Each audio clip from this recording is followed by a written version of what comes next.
మానవులందరినీ రక్షించడానికి రక్షకులుగా మీరే ఈ లోకంలోకి నరవుతారుగా తన మరియమ్మ గారి గర్భాన్ని జన్మించి సర్వమానవ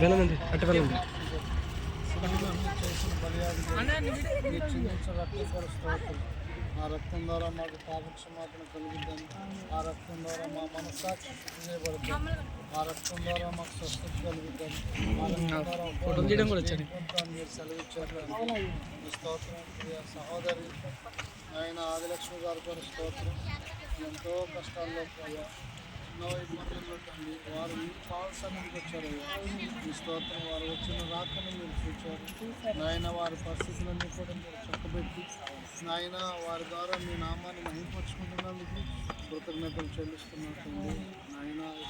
కుటుంబంలో తను కూడా ఒక సభ్యురాలను కావాలని విశ్వాసంతో కొంతకాలం నాయన అంతరంగంగా మదనపడి ఎన్నో రకాలుగా ఆలోచించి తండ్రి ఒక దేవుని కొరకు జీవించాలి అనే ఒక ఆశతో ఆయన ఈరోజు తను సిద్ధపడుతుండగా ఒక విధంగా పరిశుద్ధాత్మ దేవుని మీరు సిద్ధపరుస్తున్నాం ప్రభా.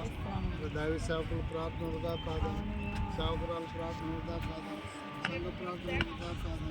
నా ఎదుకు వచ్చేవారు నేను ఏమాత్రం దోషమైన మాట ప్రకారంగా సహోదరుని మీరు చేర్చుకుని వారికి ఇచ్చినటువంటి విశ్వాస పరిణామం కొరకు స్థుతిస్తా ఉన్నా తండ్రి.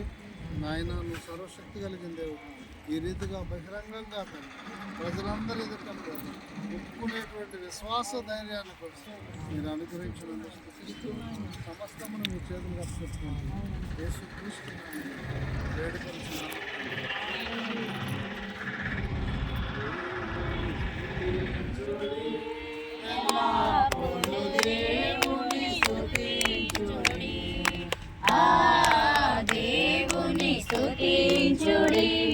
ఎల్లప్పుడు దేవుని స్తుతించుడి.